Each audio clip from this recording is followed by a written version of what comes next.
So welcome everyone to today's webinar on the business of sports. My name is Simon Matter. I am the Managing Director and Chairman of Prime. It's my pleasure to be hosting us all here today. Before we do kick into the presentation, I thought it'd be worthwhile giving a bit of background on Prime and why we're so interested in alternative assets, property, but more particularly today, the business of sports and how we've come to this position. We've got some fantastic presenters that will cover it off and also talk to their deep expertise and what some of the global thematics are that we're playing to here and some of the unique access that we've actually got. And why this is exciting us so much. So really just a bit of background on Prime. So for those of you that haven't heard of Prime, and to a lesser extent, obviously Altor Capital as well, which is a 100% subsidiary of Prime. Prime has been around now for 26 years. We have over 220 staff globally that work every day in 4 different divisions within our business. And we currently look after about $1.9 billion of funds under management for our clients. Over the last 5 to 6 years, Prime has seen a significant increase in alternative assets and property in particular, in terms of what clients are wanting access to diversify their portfolio. This actually reached a crescendo where we felt it was appropriate to actually build some internal expertise around these areas, part of which is actually through Altor Capital, but also through our property division as well. The expertise that we now have as part of our business has meant that within this emerging business space, which is businesses turning over $1 to say $100 million, we've now got a fantastic track record of having been able to provide both equity, growth equity, and also credit to these emerging businesses. We've now invested in over 100 businesses or provided capital to them through Altor Capital. And we do have Ben Harrison here, who is the Chief Investment Officer of Altor Capital. He's going to talk to you what some of that past experience has led us to, and in particular around the business of sports. This is one of 6 key themes that we think are experiencing significant tailwinds and areas that we can have our clients and our network participate in. In terms of what we're seeing, I guess, more globally, we are seeing some fantastic returns that have been achieved in the business of sports over the last 20 years, and that is going to be part of why we are so attracted to this. And within the Australian context, it would be interesting to note that, I guess, from our firm perspective, we're one of the few firms in Australia that actually has an investment banking, funds management, and corporate finance capability. So there's probably not too many transactions in the business of sports that we haven't been able to access or had a view on, or maybe are advising on. So this is giving us a really unique opportunity to present this to our clients and our networks. And that's really what today is about, making sure that everyone walks away with a little bit more information as to why this is so interesting and exciting for us, and give you the opportunity to invest in some of these themes, either through a diversified vehicle that we have called the Emerging Growth Fund, or alternatively through SPVs to access particular opportunities that you might want to be able to access. Anyway, enough from me. I'm going to introduce and just run through some of the key formalities and our agenda. Obviously, the disclaimer is important. Everything we talk about today relates to wholesale investment. This isn't for retail investors. And we will circulate the presentation at the end so that you can review it in your own time. Next slide, please.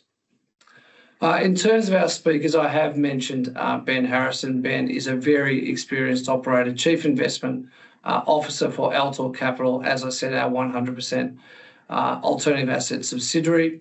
We also have here today Mark Johnson, who's on my left. Mark has been with Prime for over 20 years and is the chairman of our investment committee, very much the steward of all things that occurs for our clients and what we're able to access. Next slide, please. So the running sheet for today, our agenda, we will talk about Altor Capital's background and why that's so relevant in this area of the business of sport. That is our key component of Prime Asset Management that we do manage internally, and we will talk to those current opportunities that we're seeing. Q&A is an important part of today, so please, if you do have any questions, just make sure that you register those through the webinar, and we'll make sure that we get to them at the end, and Mark will walk us through that Q&A as well. All right, next slide if we can. I think it's now time for me to shift over to you, Ben, and introduce Ben Harrison, who's going to walk us through alternative assets more generally, but obviously what Altor Capital does, the track record, and importantly, how this is relevant to the business of sport. Over to you, Ben. Simon, good morning, everyone. Great to be here and presenting the two components. First is an overview of Altor Capital, a bit about our investment philosophy and how we invest, and spending a bit of time going through the business of sport, which is something that we've been doing a lot lately, and I'll kind of explain the thesis behind why we're investing and will continue to invest in the business of sport. So firstly, just a bit of an overview on Altor Capital. We're a leading alternative asset management business, and really at its core, we believe that through active management, we can generate superior risk-adjusted returns. And we'll go into a bit more detail about how we can, what we mean by active and how we're adding value to our portfolio companies. Really a bit about, some other core beliefs there. We obviously are personally investing alongside our clients. That's very important from an alignment perspective. We've got a very experienced investment team that's assessing these opportunities, investing and managing those portfolio companies. And really importantly there, we have a 9-year track record across the alternative investment landscape, including a number of successful exits. Next slide, please. So just to kind of extend on some of those beliefs, for us, it's really important to, remember why we're here and what we're doing, and having these core beliefs. There's 4 of them that we have. The first is protect the downside. So everything we think about is how do we invest, how do we structure the deal and the investment to ensure that our clients' capital is protected. So that's really the most important thing. Sticking to your knitting, again, really important. We often see a lot of managers drifting off into other verticals and doing multiple things. So what we're trying to do is really just stick to what our core understanding is and our core capability is. Follow the process. So we want to make sure that the investment process that we've developed is continually followed, and that ensures performance. So we're thinking about people and performance and process. So if we get the process right and we follow the process, then that leads to ongoing performance. And the last there is invest with patient capital. So there's 2 elements to that. That is, take a long-term view. We're investing in businesses over the long term, and we're also thinking about the types of industries that these businesses are exposed to, and that's around the strong thematics that we're investing in, and we will spend a bit of time talking about thematics in the presentation as well. Next slide. 2 key kind of takeaways from this slide. Firstly, just on the right there, we think about private markets and why private markets are really important. So from our perspective and our clients' perspective, the reason why they're investing with us into private markets versus public markets is 4 real reasons. One is it's less volatile. Second is that you get very unique access to assets that wouldn't otherwise be available through public markets. It's a natural hedge against inflation. So if you think about our private credit fund, there's the way that those interest rate instruments are developed. It moves up as interest rates move up as well. So there's often a natural hedge against increasing inflation. And probably the most important is it's uncorrelated to the public markets as well. So we've seen plenty of statistics and data that proves that by investing in private markets, you get uncorrelated returns compared to public markets. Sorry. And then how do we invest? So if we think about kind of beyond private markets, it's obviously quite a broad category, but if we think about our niche and what we kind of stick to when we think about stick to our knitting, we've got 3 core funds. That we've got our credit fund, we've got our social infrastructure fund, which is more property based, and then we've got our emerging growth fund.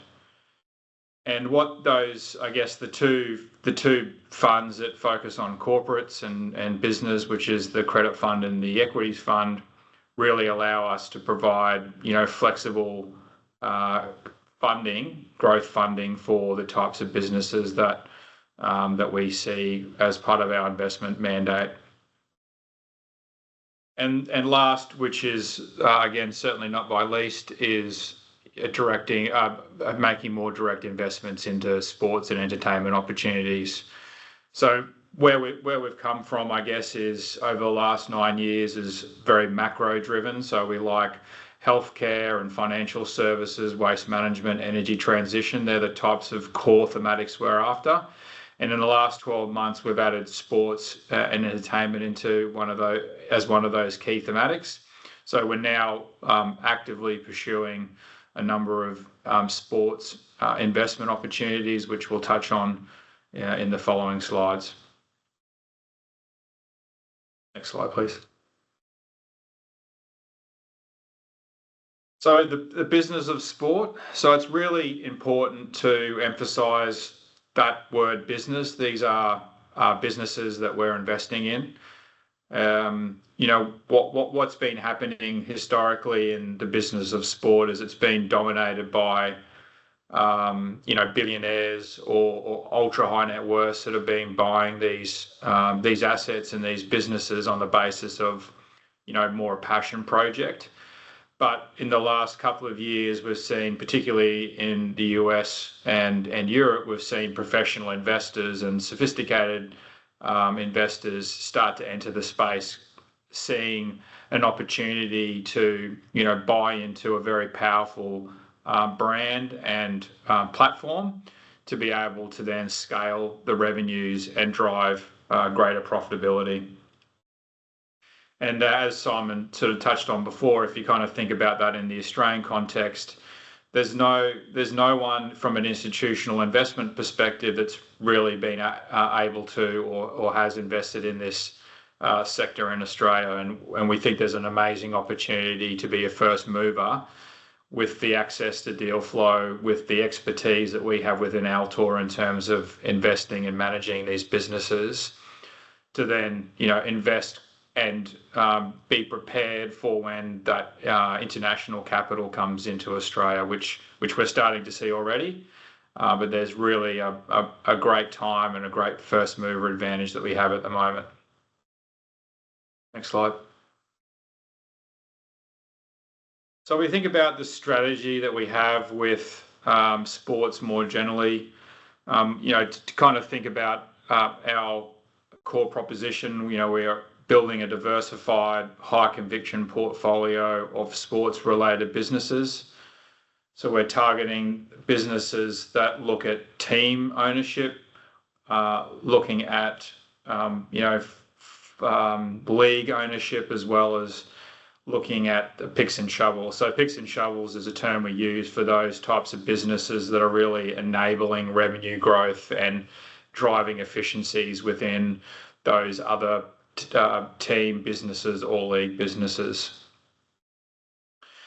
Why it works? Well, we talked about first mover advantage, but we know that we can buy these businesses in Australia at larger discounts to the types of valuations that they're going for overseas. So there's a value arbitrage opportunity.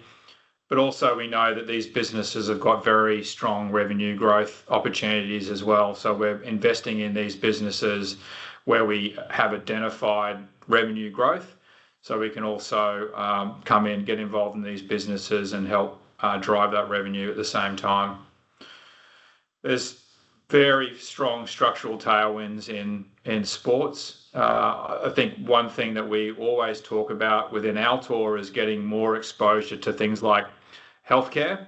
Healthcare is, traditionally a very hard asset class to invest in, but we think investing in sports also has some great health outcomes that we can also wrap a thematic around in terms of sports investing. And one thing that we're continuing to talk about with our clients is that last point, which is platform potential. And what we kind of talk about, or what we mean by platform, is buying a business that's got great brands and great customers, and finding other ways that you can leverage off to grow revenue outside of the traditional product that it's selling. So this is like any normal business. It's got a product or a service. So in this case, the product is generally a sports team or sports content.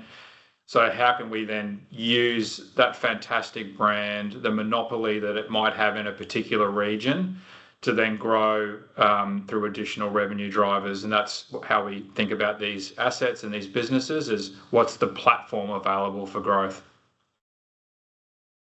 And then how do we drive value? There's a number of core value add services that we're providing to our investee companies. So we might be helping with business strategy, we might be helping look at financial outcomes, funding growth initiatives, helping with stakeholder relations and governance. So there's a whole range of ways that we're adding value, and the same applies to the business of sport as well. So that's also very important.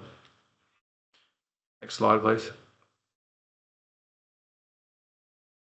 So the next couple of slides are really kind of putting forward the case about why invest in sports. What's the type of financial return that's been achieved if you think about it in an international context?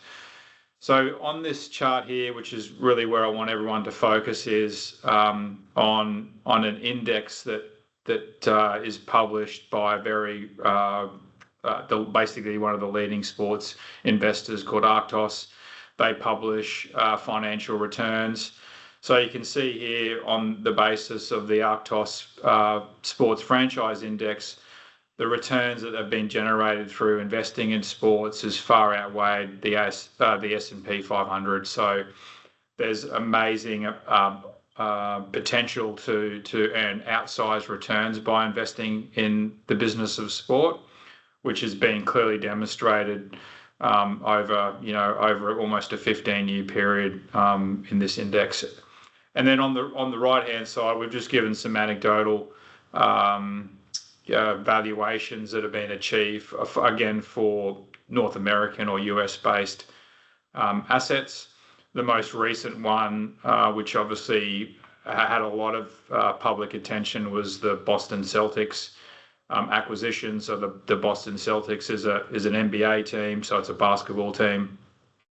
They sold for $6.1 billion, and most interesting out of that is that actually didn't include any of the stadium franchise assets that existed within the business. So that was quite an amazing outcome.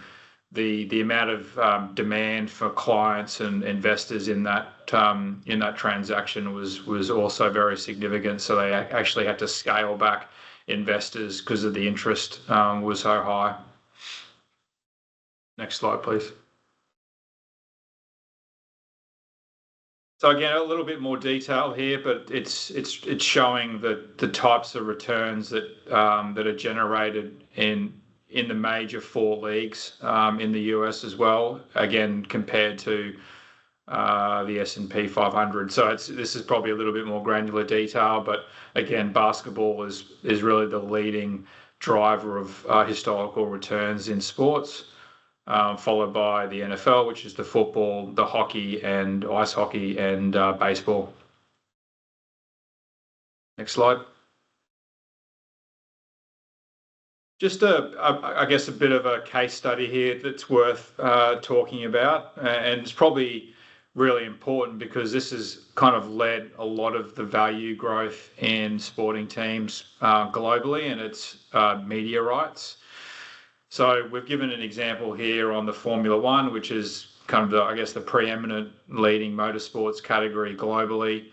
The media rights value for that business has increased dramatically since 2017, so very recent history, and that's leading to significant. That's led to a very significant increase in the value as well. This business is actually listed. It's listed in the North American market, so you can buy it on market. But the valuation of that business has gone from 1.5 billion up to 21 billion dollars, really fueled by the media rights. And what's driving that increase in media rights? So why are those media partners prepared to continue to invest in these types of sporting businesses? Because there's a lot of scarcity value. There's a lot of new eyeballs that are entering into sports, so it's becoming a genuine entertainment category as people leave, traditional media and TV and movies. So people are now moving in towards watching and consuming more sports as their go-to entertainment consumption. So it's really important that as media rights continue to increase, as does value. And again, we've seen that in Australia with the AFL media rights, the NRL media rights, and there was a recent today an article in the paper about the supercars media rights deal that's currently under negotiation as well, which is reported to be a meaningful increase on the previous rights deal. Next slide. I think it's quickly just worth talking about our track record in the space, and then we'll kind of quickly work on a current opportunity that we've got under term sheet and diligencing. So the track record at the moment, we've got 3 investments that actually interestingly cover team ownership, league ownership, and picks and shovels ownership. So the team ownership is the Tasmanian Jack Jumpers. It's a NBL team, so it's in the Australian basketball landscape. It's a full acquisition, so we're buying 100% of that business over the next 2.5 years. Our value add there is really helping that business with its growth drivers. So that's a new women's franchise. We're helping them with financial strategy, commercial partnerships. There's some stadium and property development opportunities that we'll be helping with. And that's, in our view, leading to a quite attractive return profile for that investment. That's a 25% IRR, internal rate of return. So that'll see us basically doubling that investment at the capital level over the next 3 years, which is our investment time horizon. Launched, that's a growth capital or growth equity position. We're helping them with mergers and acquisition and strategic growth. There's an amazing consolidation opportunity for that business to buy other smaller businesses and aggregate it into its brand. So we're actively helping that business. And then the last is the Supercars Championship. So that's the league level investment we have in motorsport. Next slide. So motorsport, we've spoken a bit about motorsport. So I think that's now obvious that we really think this is an amazing sports and sporting opportunity. We've obviously got our league level investment in the supercars, but we're also now looking at what opportunities are there to invest in teams. So we have a current investment opportunity. It's the premier motorsports platform. Interestingly, there's 2 parts to the business. There's the motorsport business, which has got a proven performance on the track and strong growth trajectory, but also importantly, they're a leader in engineering and composite manufacturing. So that means there's a traditional engineering business. So when we talk about platform, again, it's more than just the team or the sport. It's what else exists beyond that we can build on. So there's an amazing opportunity to put growth capital into that side of the business and grow the engineering services and composite manufacturing business. Again, it's got experienced management team. So all the types of things we're thinking about traditionally in a business is the same way we're thinking about these sports businesses, and we're targeting a 20% rate of return on that particular opportunity.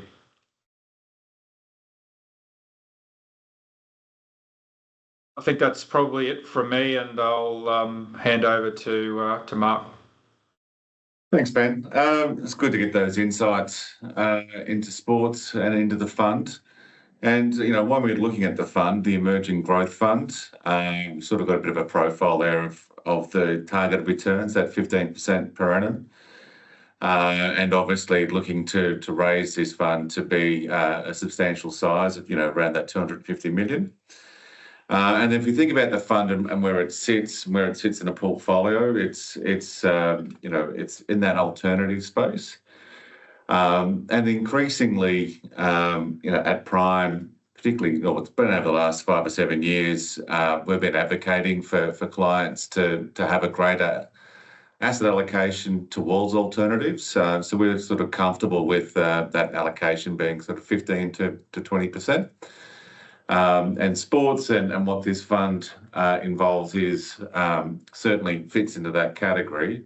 And then if you start looking at it, I think the good thing about the fund is it's the ability to get that diversification, but not to have it all your eggs in one basket. So, the fund is in its early days at the moment, and, as the fund goes forward, there will be quite a breadth of opportunity in those. And, from a common sense point of view, if we can get exposure to this part of the market and we can get it through, a number of different investments as opposed to going all in on one, that's just going to tick the box in terms of that diversification and risk minimisation. And I think the other, just on this alternatives part, because it is a big part of, why Prime purchased Altor, which is back in February 24. And as we spoke about earlier, there are a number of different funds, and there's a number of ways to get that diversification into alternatives. And as we've seen with recent volatility in markets, when things have got daily priced and we've got different dynamics going on in markets, it can be volatile. But at the end of the day, we're still investing in businesses, and we're investing, and what we're trying to do is invest in businesses that have got earnings growth. And I think that's one of the great things in terms of capability that we've been able to build into the Prime operation, and to be able to give to clients is diversification and insights into sectors that otherwise are very challenging to get into. So, as Simon sort of mentioned earlier in the piece, this is a wholesale investment, and we do like to think that when we're dealing with clients' money, that we've got a product or solutions really across the gamut of a portfolio from fixed interest to international equities, and I think now we're building quite a strong expertise in this alternative space.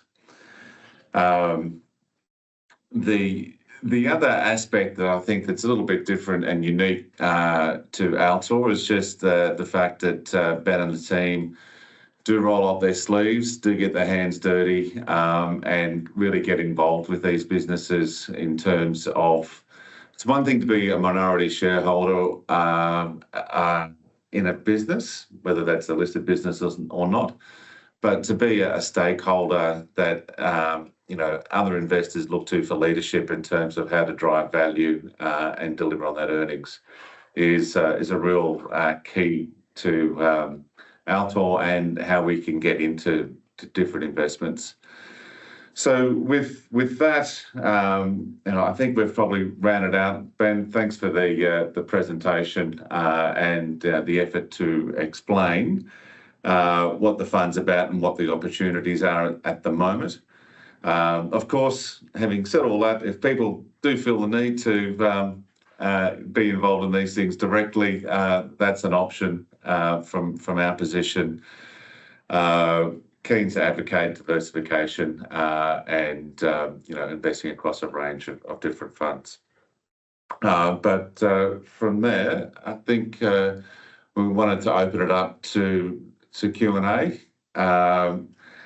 and looking into the Q&A box at the moment. There's not a lot there, so I might just kick it off with a quick question. Man, just in terms of, you've spoken a little bit about sports and those businesses, but and for many of us, we see, this whole concept that you mentioned earlier about being for billionaires or people that have, got some pretty deep pockets, and that experience that we've sort of witnessed in the US and particularly that North American market. But what is it about, like we think about sports, but then we don't think about them as a business. But can you just give that sort of overlay about that business element and some of the things that can be tweaked to deliver performance? Sure. I mean, it's, we're often asked that question, what's the difference between a sports business and, a financial services business or another business that you might be traditionally investing in around those macros. And the kind of simplistic answer is that they're like any business, that they have a product, or a service. And in the case of sports teams, it's a product, but it takes some work to understand the key drivers of that particular product. But fundamentally, these businesses are in strong macros. They have great management teams, and we've identified a number of revenue growth drivers that those businesses and those management teams need our skill set to help them execute on. And to kind of pick one example around the Jack Jumpers team, we've been working with the executive in securing that WNBL license, which is a major valuation catalyst for that business. And we're already working in the business despite the fact that we don't take control until the 1st of July. So there's very little difference between what we would normally experience with a traditional business versus what we'd experience with a sporting business, other than the nuances around the effectively the product that they're ultimately selling. Yeah, no, makes a bit of sense.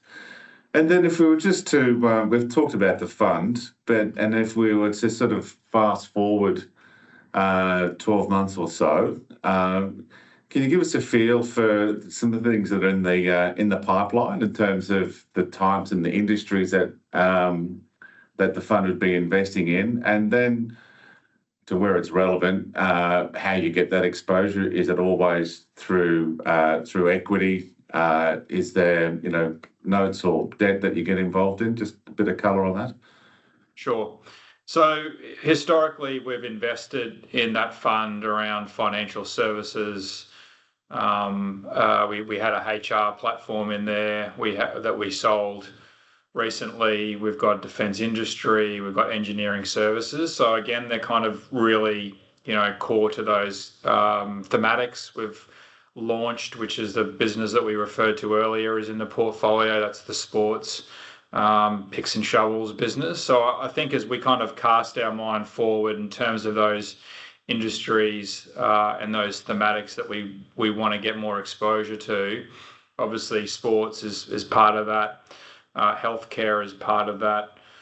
Engineering and engineering services is part of that as well. So I think they're probably the core kind of thematics. Probably health, energy transition as well is one that we definitely have done a lot of investing in and really like that space. So they're probably, I guess, a bit of flavour around what the deals will be actively hunting.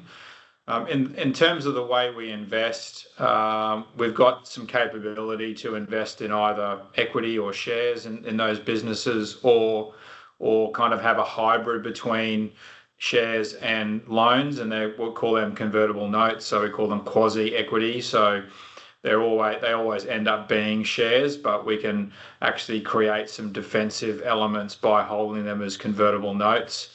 So again, if we think about protecting the downside, investing in our capital to protect our clients' money, then those convertible notes are really the preference that we want to be investing in.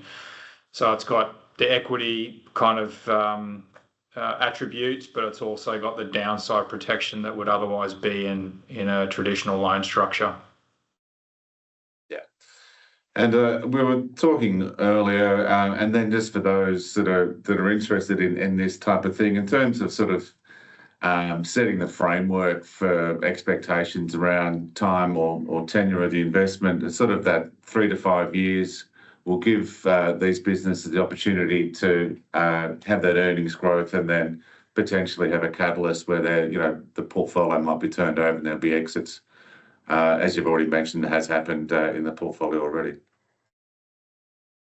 That's right. It's we always think about patient capital, so it's really important. We have identified those revenue drivers. They generally happen over 2 to 3 years, so it's got to give us time to get involved and really create that value through those revenue drivers. And then from that point, it's how do we then exit that investment? Sometimes it happens earlier, but 3 years is our kind of stated objective. And yeah, we've already had a number of exits within the fund. Some of them have been as early as 2 years. So it sometimes it can take longer, sometimes it can be shorter. Yeah, fair tale. That's good context. I think that's it in terms of the Q&A, but I might just hand over to Simon for a final word. Just because I can never help myself, I thought I might jump in and ask a few more questions as well. But one of the businesses in the portfolio, Ben, I think it was called Launched. That business, since you've been involved in it, which I think has been a relatively short period of time, and that's sort of spanning business, sports, entertainment, a few different areas. Maybe you could just talk a little bit to that particular business, because it's very much technology enabled as well, and just how that's grown and how that's been growing over a pretty short period of time. I think it's an interesting case study to consider. So it's a business that's got two, I guess, fundamental elements to it. The first element is around the talent side of business. So providing the right structure and platform to allow brands and teams to be able to access that talent. So we're talking about, players and speakers. So that's when we talk about talent, that's what the actual individual themselves. So that's part one, and the fact that talent agency sector is highly fragmented, and there's an opportunity to consolidate those businesses. So the capital we provided actually funded some earnings accretive acquisitions for the business. And then it's not just about having a really simplistic business, traditional old school business. It's about how do we then take the technology that we've developed and improve the way that those businesses are operating. So that's the traditional talent business. And then the other thing which we really liked was the technology platform that they've built that allows brands to be able to track tangible outcomes in terms of return on investment. So if you think about Launch, they've got a big major agreement with the AFL. One of their big sponsors is Toyota.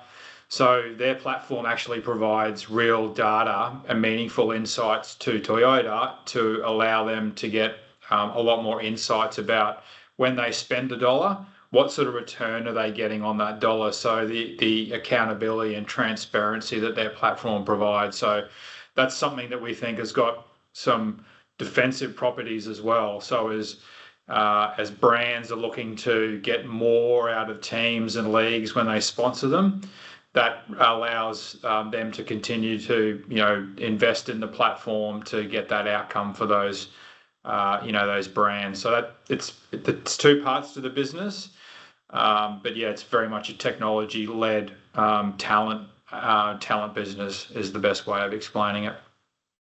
I think that's probably the key point here is that everyone, I think, often when you talk about the business of sports, thinks about teams, and it's definitely more than just teams. It's technology, it's everything that surrounds that particular area, and I think that's it's actually got quite a broad reach in terms of what you can access through this.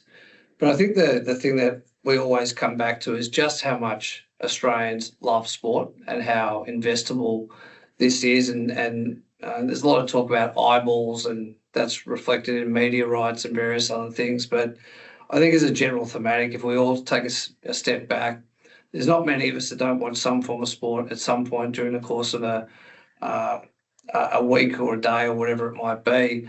And also, women's sport is becoming a far bigger thematic and great opportunity. So it's good that you actually identified as part of that Jack Jumpers NBL transaction the opportunity to widen that audience. And women's sport is a really exciting part of the business of sport.